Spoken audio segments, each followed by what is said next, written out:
Alors aujourd'hui, je voulais vous faire un retour d'expérience sincère sur mon expatriation au Panama, ce que j'ai aimé et ce que j'ai moins aimé, ce que j'ai moins apprécié. Je voulais aussi vous parler du budget pour vivre à Panama City et à quel profil d'expat s'adresse, à mon avis, le Panama. Et finalement, je vous donnerai aussi les raisons qui m'ont poussé à partir et à aller m'expatrier dans un nouveau pays. Alors déjà pour commencer, pourquoi est-ce que je m'étais expatrié au Panama? Plusieurs raisons. La première raison, forcément, et on va pas se mentir, c'était la fiscalité. Je vais pas m'étaler là-dessus, mais forcément la fiscalité était bien plus avantageuse au Panama que dans beaucoup d'autres pays. Ça, c'était la première raison. La deuxième raison, c'était la procédure d'obtention de résidence qui était facile et rapide. Alors aujourd'hui, elle a changé, c'est plus exactement la même, mais elle reste tout à fait faisable et assez compétitive au final par rapport à ce qui se fait dans le monde.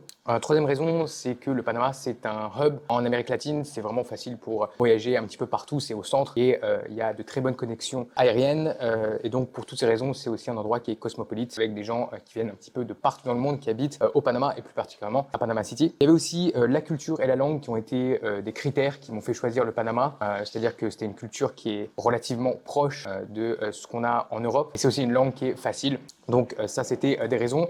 Et puis finalement, il y avait le coût de la vie qui est raisonnable. Je vais vous en parler un petit peu plus tard dans la vidéo, mais concrètement, voilà, c'est pas Dubaï, c'est pas Miami, et c'était important pour moi d'avoir une base où, j'allais pas payer 4 000, 5 000 euros de loyer par mois, parce qu'avec mon lifestyle, je voyage beaucoup, et donc laisser un appartement vide 5-6 mois par an quand vous payez 4 000 euros par mois, ça fait un petit peu mal au cœur. Donc le Panama cochait aussi ce critère. Alors je vais commencer par les plus, les avantages, ce qui m'a plu au Panama, ou en tout cas quels sont les avantages du Panama. La première chose, c'est le confort de vie. C'est vrai qu'en tant qu'expat, on a un confort de vie qui est quand même assez bon au Panama. Vous avez accès à tout un tas de services qui améliorent votre confort de vie tout simplement. Des condos luxueux, des services à la personne qui sont très peu chers, les taxis, le personnel de ménage, la préparation de repas, toutes ces choses qui font que votre vie est plus agréable, plus facile, sont très abordables au Panama. Et donc, on peut avoir, encore une fois, en tant qu'expat, une vie luxueuse, une vie très sympa là-bas. Ça, c'est la première chose. Deuxième chose, c'est tout simplement les plages et les paysages paradisiaques du Panama. Le Panama, c'est moins connu que peut-être le Costa Rica, que les Bahamas, ce genre de choses. Mais au final, c'est une réelle carte postale. Vous avez plusieurs endroits, certains proches de Panama City, relativement proches. Par exemple, Isla Contadora, qui est un endroit vraiment magnifique. Vous avez ensuite Bocas del Toro, vous avez les îles San Blas, vous avez Playa Venao. Vous avez pas mal d'endroits au Panama qui sont vraiment spectaculaires en termes de beauté, de paysage, c'est vraiment top. Donc ça, c'est forcément un avantage. Ensuite, il y a le côté pratique de vivre au Panama, même si vous êtes dans une destination exotique, quasiment sur l'équateur. Au final, vous avez quand même pas mal de convenience, c'est-à-dire que vous pouvez acheter sur Amazon aux US et vous êtes livré en quelques jours. Vous avez tous les magasins, toutes les marques que vous voulez qui sont au Panama, qui sont à Panama City. Donc voilà, en termes de si vous voulez acheter quelque chose, c'est très pratique et vous n'avez pas l'impression d'être dans un pays sous-développé et vous avez accès à rien. Donc ça, forcément, c'est un avantage. Vous avez aussi beaucoup de restaurants. Encore une fois, c'est principalement à Panama City. Vous allez voir, c'est un thème qui revient plusieurs fois dans la vidéo. Je vais en reparler. Mais vous avez beaucoup de variétés et des restaurants vraiment de super qualité au Panama qui viennent un petit peu de partout dans le monde. Vous avez de la cuisine très très cosmopolite, justement parce qu'il y a beaucoup de gens qui viennent de plein d'endroits dans le monde qui se retrouvent à Panama, donc que ce soit de la cuisine asiatique, la cuisine européenne, la cuisine du Moyen-Orient. Bref, vous avez vraiment beaucoup de choses et ça c'est top. Forcément, on en profite. Ensuite, il y a forcément la proximité avec les US, le Mexique, la Colombie, le Costa Rica. Pour voyager, que ce soit pour des voyages plus business, pour aller aux États-Unis, ou que ce soit des voyages vraiment pour profiter des belles plages de la région, c'est très pratique. Vous avez un gros aéroport à Panama City avec des vols directs vraiment partout dans la région. Donc ça, c'est un plus. Aussi, au niveau de la sécurité, forcément, en Amérique latine, c'est une question qu'il faut se poser. Et là, dans l'ensemble, le Panama est un pays très safe, très sécure. Ça dépend où. Il y a quand même des zones où il faut éviter d'aller. Pour l'Amérique latine, encore une fois, ça n'a rien à voir avec le Guatemala, le Honduras, même la Colombie. Mais voilà, il faut quand même garder des choses à l'esprit. Par exemple, le salaire moyen au Panama, c'est environ 10 000 $ par an. Donc forcément, même si c'est pas un pays du tiers-monde, vous pouvez quand même avoir un peu de risque.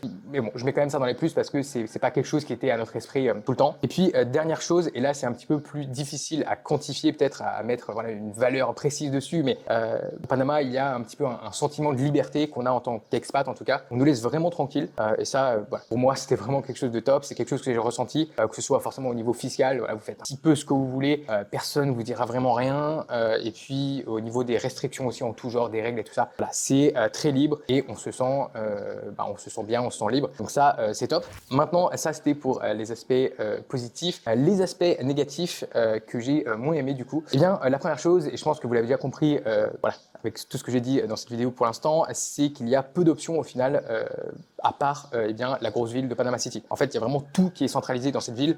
Je crois qu'il y a à peu près voilà, 40% de la population du pays qui vit dans la ville de Panama City, donc forcément, il n'y a pas grand-chose dans le reste du pays. Vous avez quelques petites villes comme Coronado, Boquete, mais bon, il n'y a pas grand-chose qui se passe, c'est très calme et c'est principalement pour les retraités. Maintenant, vous avez aussi Bocas del Toro si vous voulez vivre une vie vraiment très voilà, sur une île des Caraïbes, mais je pense que c'est voilà, sympa pour des vacances, c'est sympa pour quelques jours, mais pour vivre long terme, c'est quand même un peu rustique. Ça manque de beaucoup de choses à mon avis. Et du coup, eh bien, au niveau de Panama City, personnellement, j'ai pas trouvé que c'était une ville très agréable dans laquelle vivre. C'est vraiment construit comme une ville américaine, c'est-à-dire que vous avez des grosses autoroutes, vous avez des gros centres commerciaux, et puis les restaurants, ils ont souvent vu sur le parking. Et même si c'est au bord de la plage, donc vous avez des photos magnifiques parfois avec voilà, des appartements qui ont des vues mer, c'est vraiment très beau. Mais au-delà de ça, eh ben, la baie de Panama City est extrêmement sale, déjà parce qu'il y a les égouts de tous les gros immeubles qui se déversent dedans, et puis ensuite parce que vous avez quand même le canal de Panama qui est juste à côté avec tous les gros bateaux, tous les porte-conteneurs qui attendent, forcément ça pollue. Et donc voilà, moi qui ne suis pas un grand fan des grosses villes, eh bien j'ai pas forcément aimé Panama City. Je pensais que ça serait un peu différent. J'ai vécu dans plusieurs autres villes que je trouvais quand même mieux foutues que Panama City, et voilà, ça m'a pas séduit à ce niveau-là. Maintenant au niveau du pays, eh bien là aussi je pense qu'il y a un peu un manque d'infrastructures touristiques. Ça a vraiment rien à voir avec ce que vous allez retrouver au Costa Rica, au Mexique, en Colombie, en République dominicaine. Au Panama, c'est très authentique. Vous avez beaucoup moins de choses. Alors ça se développe de plus en plus, mais voilà, c'est plutôt un style de tourisme où vous allez barouder. Alors même s'il y a quelques beaux hôtels, même s'il y a quelques infrastructures, il y a quand même pas grand-chose. Et très honnêtement, eh bien, on a vite fait le tour. Ça manque un petit peu de ce genre de choses. Là, c'est quelque chose sur lequel j'ai été surpris. C'est un autre point qui m'a surpris négativement. C'est au niveau de la culture. En fait, au Panama, il n'y a pas vraiment de culture locale, de culture panaméenne, ou même de gastronomie locale d'ailleurs. C'est très pauvre à ce niveau-là. Et en fait, je trouve que ça se ressent dans l'ambiance générale du pays. Alors après, les Panaméens sont sympas, on va dire, mais sans plus. C'est-à-dire que pour des Latinos, en fait, ils sont très froid, très distant. Et je m'attendais vraiment à autre chose. Je m'attendais à des gens très chaleureux, très accueillants. Voilà, le type de personnes qu'on va retrouver en Colombie, au Mexique, au Brésil. Et ben, au final, pas du tout. C'était totalement différent. Et c'est peut-être aussi parce que c'est très cosmopolite, très américanisé. C'est un pays qui est assez jeune au final. Donc voilà, pour toutes ces raisons, au final, je pense qu'il y avait pas vraiment de culture et ça se ressent au quotidien dans les interactions qu'on a avec les gens. Alors un autre point qui était important pour moi et que j'ai pas retrouvé au Panama, c'était le réseau d'entrepreneurs. À mon avis, ça s'applique vraiment qu'aux entrepreneurs. Si vous n'avez pas votre propre business, ça s'applique pas forcément à vous. Et forcément, quand on passe beaucoup de temps à bosser seul sur son ordinateur, eh bien, c'est important d'avoir une communauté de personnes eh bien, qui fait un petit peu les mêmes choses que nous, avec qui on peut échanger, discuter. C'est vraiment intéressant, c'est vraiment important. Et au Panama, j'ai trouvé que c'était quand même très moyen. Il y a quand même quelques personnes, surtout que le pays a été quand même pas mal marketé eh bien, sur Internet, sur YouTube, etc. dans les dernières années. Mais au final, le profil d'entrepreneur que ça attire est assez particulier et assez mono-channel, c'est-à-dire que c'est pas très varié. Souvent, c'est des profils très jeunes, des entrepreneurs voilà, jeunes qui sont souvent des hommes célibataires, qui font du trading, qui font du dropshipping, qui font voilà, ce genre de choses, ou des cryptos. Et donc, voilà, personnellement, je préfère quand il y a une plus grosse communauté avec plus de variété. Et forcément, eh bien, on trouve des personnes avec qui on connecte beaucoup plus facilement. Et au Panama, eh bien, c'était juste pas comme ça. Et sinon, eh bien, il y a beaucoup d'expats, mais forcément, les expats, ils bossent dans des grosses boîtes, ils bossent de 9h à 5h du soir. Donc forcément, eh bien, c'est sympa pour aller au resto le week-end, mais c'est pas forcément ce que je qualifie comme un réseau d'entrepreneurs. Et finalement, au niveau du réseau, eh bien, j'ai trouvé que même les quelques entrepreneurs web qui viennent, eh bien, ils repartent assez rapidement en général. Au bout de 1, 2 ans, 3 ans maximum, souvent, eh bien, ils repartent. ou enfin il s'expatrie dans un autre pays. Donc à ce niveau-là, eh bien le réseau c'était pas un point positif. Un autre point négatif du Panama, c'est au final le système bancaire. Donc le Panama c'est bien connu comme étant un hub bancaire, en tout cas régional pour la région Amérique latine. Toutefois, eh bien j'ai trouvé que en tant qu'expat et pour faire des transactions à l'international, c'était assez peu fonctionnel au final. C'est une véritable galère pour envoyer ou recevoir des fonds au Panama depuis l'étranger. Si vous voulez envoyer des fonds par exemple depuis un compte en Europe jusqu'à un compte au Panama, c'est le parcours du combattant. C'est vraiment incroyable, j'étais assez surpris d'ailleurs.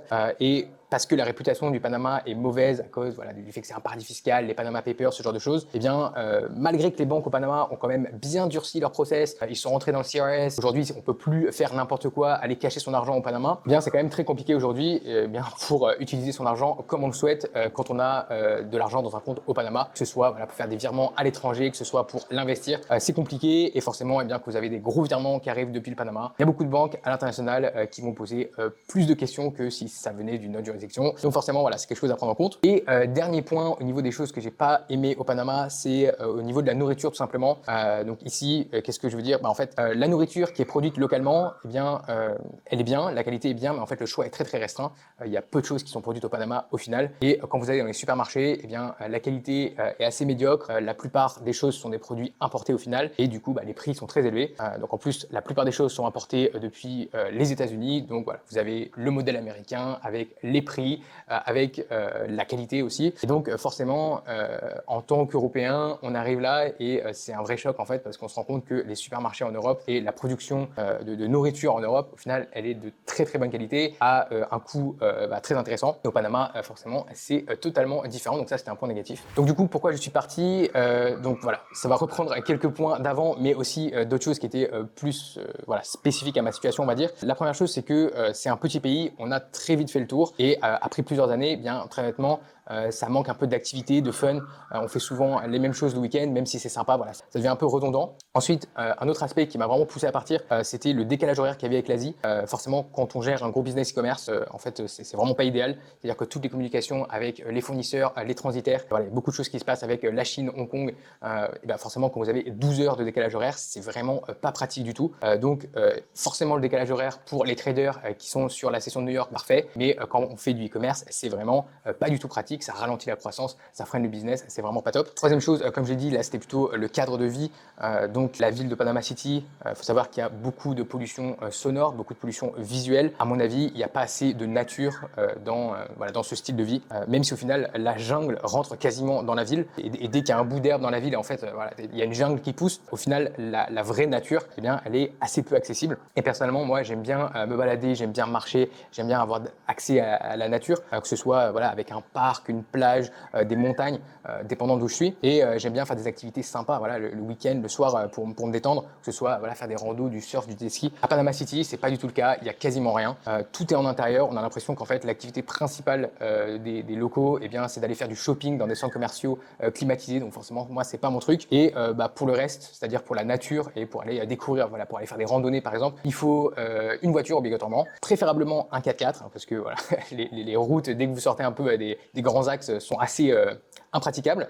Et ça c'est pour aller profiter de la nature. Et encore, ça prend quand même 1 ou 2 heures de voiture pour arriver à ce genre de destination. Je l'ai fait plusieurs fois, mais forcément, c'est quelque chose qu'on peut pas faire de manière spontanée. Donc ça c'est quelque chose qui m'a pas plu. Et globalement, eh bien, je me voyais tout simplement pas passer plus de 183 jours dans le pays pendant des années, parce que 183 jours, c'est la limite minimum qu'il faut passer pour être considéré de résident fiscal panaméen. Et au final, c'est le genre d'endroit où, avec ma copine, on comptait un petit peu les jours, alors que c'est pas du tout notre style. En général, on profite de là où on est. Et au Panama, non, on avait un petit peu l'impression d'être en prison. Et c'est pas du tout le but d'une expat. C'est pas du tout ce que nous on veut. Ce qu'on veut, c'est s'y sentir bien, vouloir y vivre là, et puis oui, voyager un petit peu 4, 5 mois, 6 mois par an, mais pas se sentir forcé de devoir rester dans l'endroit où on habite au final. C'est pas le but. Et forcément, je suis aussi parti parce que je voulais développer un réseau d'entrepreneurs en ligne. Comme je l'ai dit au Panama, il y avait peu de choix et c'était assez restreint à ce niveau-là. Et donc, pour toutes ces raisons, je suis parti et je me suis expatrié dans un pays qui coche au final beaucoup plus de toutes ces cases, de tous ces critères à l'heure actuelle. Deux autres choses que je voudrais préciser aussi. La première chose, c'est l'obtention de la citoyenneté qui est parfois mise en avant comme un avantage, un critère à prendre en compte. Théoriquement, après 5 ans de résidence au Panama, on peut essayer d'avoir la citoyenneté. La vérité, et en ayant parlé avec avec plusieurs experts, plusieurs avocats, il y a très peu de chances que ça arrive. En fait, c'est très rare. Déjà, il faut y passer beaucoup de temps. C'est pas juste 184 jours par an pendant 5 ans. Il faut passer du temps, il faut créer des liens forts dans le pays. Il faut voilà, sans doute connaître un petit peu des gens. Donc, c'est vraiment pas quelque chose qui est automatique et c'est pas quelque chose du coup qui m'a poussé à rester. Et une autre chose, c'est la trajectoire un petit peu globale du pays. Ce qu'il faut savoir, c'est que le Panama, c'est un pays d'Amérique latine. C'est un pays qui, du coup, est un petit peu paralysé par la corruption. Alors oui, il y a une certaine paix sociale qui est achetée par le gouvernement avec tout un tas de subventions. Mais au final, quand on regarde, eh bien, c'est un pays qui a des sources de revenus qui sont quand même assez spéciales. Déjà, il y a tout le secteur bancaire, assurance, qui a rentré beaucoup de capitaux dans le pays. Bon, ça, ok, pourquoi pas. Mais ensuite, il y a aussi beaucoup d'investissements étrangers. Et on va dire qu'ils sont assez peu scrupuleux sur les investissements qu'ils acceptent, que ce soit dans l'immobilier, tout ça. Enfin, vous avez compris. Il y a aussi toute la partie ressources naturelles. On a vu le fiasco récemment de la mine de cuivre qui représentait quand même quelque chose comme 5% du PIB du Panama. Donc forcément, voilà, ça c'est des sources de revenus qui existent, mais qui peuvent aussi s'arrêter un petit peu du jour au lendemain. Et évidemment, une des grosses sources de revenus aussi du pays, c'est le canal. Le canal en ce moment, il semble de plus en plus compromis. Il y a des problèmes techniques, il y a des problèmes avec voilà, le changement climatique, tout un tas de choses. Et donc, eh bien, s'ils n'arrivent pas à régler ces problèmes, je pense que ça va avoir des répercussions qui auront des conséquences sur les revenus du pays et sur le pays en général. Et c'est ce que je me dis, c'est que c'est un petit pays de 4 millions d'habitants et au final, c'est un pays qui produit très peu de richesses réelles et en plus qui est assez mal géré. Donc, voilà, niveau vision long terme, je pense pas que ce soit nécessairement là où j'ai envie de m'installer et construire ma vie. Finalement, à qui s'adresse le Panama, à quel profil d'expat? Et je vais vous parler aussi du budget. Je pense que voilà, comme toutes les destinations, il y a des plus, il y a des moins. Ça dépend vraiment de vos objectifs, de vos priorités et de ce que vous aimez dans votre vie, dans quel cadre de vie vous voulez vivre. Et je pense que malgré tout ce que j'ai dit des points positifs, des points négatifs et pourquoi je suis parti au final. Ça reste un pays qui pour moi est une option tout à fait viable et j'y retournerai peut-être d'ailleurs dans une phase différente de ma vie quand j'aurai des besoins différents. Et de toute façon, ça reste un bon plan B. Donc, je vais garder ma résidence permanente au Panama. Donc maintenant, à qui s'adresse le Panama? Eh bien d'abord, je pense que si vous voulez vivre au Panama, à moins que vous vouliez vivre un petit peu, voilà, reculé dans la nature, bon, dans ce cas-là, pourquoi pas, mais sinon, il faut que vous aimiez la grosse ville, il faut que vous aimiez vivre à Panama City, tout faire en voiture un petit peu à l'américaine. Si vous aimez vivre le lifestyle de Miami, par exemple, je pense que Panama City, ça peut être une bonne option. Pourquoi pas si vous êtes voilà, en couple, plus âgé, avec des enfants, vous avez voilà, des centres d'intérêt un petit peu différents, forcément, ça peut être valable à mon avis. Si vous avez des centres d'intérêt, si vous avez de la famille dans la région, en Amérique latine, eh bien, c'est aussi quelque chose qui est intéressant. Forcément, pour moi et ma copine, c'est quelque chose qui a joué dans nos décisions de s'expatrier au Panama au début. Au final, ça n'a pas été suffisant pour nous faire rester là-bas. Mais forcément, si vous voulez vivre en Amérique latine, mais que vous voulez aussi un système fiscal avantageux et que vous voulez plus de sécurité, eh bien, le Panama est une bonne option. Et d'ailleurs, quand on discute avec beaucoup d'expats au Panama, il y en a beaucoup qui auraient préféré s'expatrier au Mexique ou en Colombie. Mais au final, eh bien, pour la fiscalité et pour la sécurité, ils choisissent le Panama et ensuite ils voyagent pas mal eh bien, dans la région pendant l'année. Maintenant, au niveau du budget, alors là, c'est pour 2 personnes et pour y vivre confortablement. Et c'est à Panama City. Donc voilà, c'est basé sur ma propre expérience. Et ici, voilà, je ne vais pas vous donner le budget minimum dans le sens où oui, sans doute, vous pourriez vivre pour 1000 ou 1500 euros, mais vous n'allez pas vivre bien. Donc ici, je compte voilà, pour vivre comme un expat, pour vivre confortablement. Je pense que quand on s'expatrie, c'est pas pour avoir un style de vie pire que ce qu'on avait avant. Donc pour le loyer, je pense qu'il faut compter 2000 euros minimum si vous voulez être dans un bon quartier de Panama City. Si vous voulez avoir un appartement dans un immeuble relativement moderne avec les amenities qui va avec, c'est-à-dire voilà, salle de sport, piscine, ce genre de choses. Voilà, 2000 euros, c'est vous n'allez pas avoir quelque chose de très grand pour ce prix-là, mais vous allez avoir une chambre, 2 chambres avec une belle vue et voilà, en étage et tout ça, donc ça va être quand même sympa. Au niveau de la nourriture, eh bien, comptez environ 1000 euros, je dirais, si vous voulez manger comme un expat avec beaucoup de produits importés, ce genre de choses. 1000 euros par mois à 2, ça me paraît cohérent. Ça fait très cher, je suis d'accord, mais quand vous allez aller au supermarché, vous allez comprendre pourquoi. Et puis ensuite, 1000 à 2000 euros de dépenses annexes, on va dire, voilà, d'activités, de sorties, voilà, dépendant un petit peu de ce que vous faites, parce qu'il y a pas mal de choses quand vous faites des choses sympas, quand vous faites, voilà, vous allez manger sur des rooftops, vous faites des activités un petit peu plus sympas, on va dire, qui sortent de l'ordinaire. Bon, voilà, le Panama, c'est un pays qui est en dollars. Vous n'êtes pas en Colombie où les choses vont être très abordables, donc ça va coûter un petit peu plus. Et donc, je pense que budget global, je dirais entre 3000 vraiment minimum à 2 si vous voulez vivre une vie sympa, vraiment minimum. Et voilà, je dirais entre 3000 et 5000, c'est une bonne fourchette, plutôt basse, mais c'est une bonne fourchette, on va dire, pour avoir une expatriation sans trop de de restrictions sans se restreindre trop au Panama. Donc voilà ce que j'avais à vous dire sur le Panama. Voilà, j'espère que vous avez aimé ce retour d'expérience qui est totalement transparent et honnête. Je ne suis pas là pour vous vendre le Panama ou un autre pays d'ailleurs. Je suis là pour vous aider à prendre de meilleures décisions dans votre choix d'expatriation. Donc j'espère que cette vidéo vous aura aidé, et si vous avez des questions, si vous avez des retours d'expérience, vous avez de l'expérience avec le Panama, n'hésitez pas à les mettre juste en dessous, et bien dans la section commentaires. Je prends le temps de lire et de répondre à tout le monde. Voilà, sur ce, je vous dis à très vite pour une nouvelle vidéo. Ciao!